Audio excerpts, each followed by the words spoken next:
It's 2:47 a.m. You're lying in bed, but you're not sleeping. You're calculating, can I make payroll next week? What if that invoice doesn't clear? What if I lose my best client?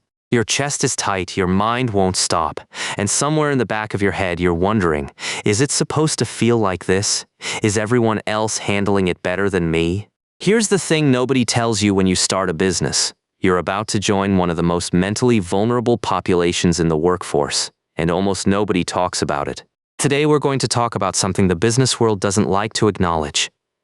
The mental health crisis hiding in plain sight among the people who build our economy. We're going to look at the data, and it's not pretty, but more importantly, we're going to talk about what actually helps, because knowing you're not alone, that's the first step.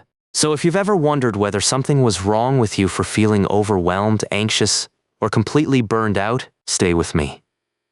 This one's for you. Let's start with what we know. And I want to be clear up front. These numbers come from multiple research studies, and every founder's situation is different. But the pattern across the research is consistent enough that we can't ignore it. Something is happening to the people who start businesses, and it's not good. The entrepreneurship narrative we've been sold is all hustle and celebration. Launch parties, funding announcements, the hero's journey from garage to greatness. But here's what those stories leave out. The panic attacks in the parking lot before a client meeting, the isolation of being the only one who knows how close you are to running out of cash, the weight of knowing that if you fail, your employees lose their jobs, your family loses their security, you lose everything you've built. Unlike employees, founders can't vent to their coworkers about company problems. They are the company. The stress stays inside, building pressure with nowhere to go. According to research from Founder Reports, 72% of entrepreneurs are directly impacted by a mental health condition. Let that sink in. Nearly 3 out of every 4 founders. And it's not even the full picture. When researchers dug deeper, they found that nearly 88% of entrepreneurs struggle with at least one mental health issue. The number one mental health challenge for entrepreneurs? Anxiety. Over 50% experience it. And that's just the ones willing to admit it on a survey. High stress, financial worries, burnout, and imposter syndrome each impact more than 30% of founders. These aren't rare conditions. They're practically universal. And here's the statistic that should concern all of us. 77% of entrepreneurs who struggle with mental health never seek professional help. Usually because of stigma. That stigma is real. We've built a business culture where admitting you're struggling feels like admitting you're not cut out for this. Like you're weak, like you're failing. The research also found that only 18% of founders were even aware that mental health resources specifically for entrepreneurs exist. The help is out there, but nobody knows about it. Then there's loneliness. Nearly 27% of entrepreneurs report struggling with isolation. When you're the boss, there's nobody to commiserate with, nobody who truly gets it. And external factors make it worse. 24% of entrepreneurs say they're currently experiencing burnout due to things beyond their control, like inflation eating into their margins. Here's another angle on the same crisis. A separate survey found that 49% of entrepreneurs have at least one mental illness. Depression, anxiety, or ADHD being the most common. Now I want to pause here, because I know some of you are hearing these numbers and feeling a strange mix of relief and dread. Relief that you're not alone. Dread that it's this common. Both feelings are valid. This is real. And acknowledging that reality doesn't make you weak, it makes you honest. Which is the only place any solution can start. So let's talk about what actually helps, because there is good news here.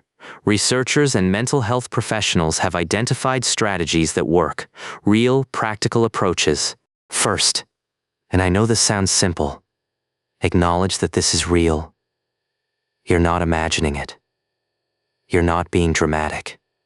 72% of founders face these challenges. You're normal. Second, and research strongly supports this, consider finding a peer group. Remember, 27% of founders struggle with loneliness. You don't have to carry this alone. Try this. Find or create a small mastermind group. 3 to 5 founders who meet monthly. No investors, no employees, just peers who can speak honestly about what they're going through. Third, and this is one many founders resist, consider scheduling non-negotiable recovery time. I don't mean try to relax more. I mean block it on your calendar like a client meeting. Research shows that daily recovery experiences, actually disconnecting from work, directly impact next-day performance and well-being. This isn't soft advice, it's performance optimization. Fourth, and this one's subtle but powerful. Try separating your business finances from your personal identity. Track metrics objectively. Revenue is data, not a measure of your worth. Here's a practical approach. When you review your numbers, try doing it at the same time every week. Same place, same process. Treat it like a business ritual, not a personal judgment. Fifth, and this is the one most founders avoid. Consider seeking professional support. Therapy, coaching, counseling. Despite the stigma, these provide strategies friends and family simply can't. I want to be clear here. Your situation is unique, and what works for one founder may not work for another, but the principle of external support holds. Someone outside your daily pressures, with training to help. If cost is a barrier, and for many founders it is, look into sliding scale therapy options, peer support groups, or online platforms that offer mental health resources specifically designed for entrepreneurs. Sixth, and this is about sustainability, consider building systems that don't depend on your constant presence. Burnout often comes from feeling indispensable 24/7.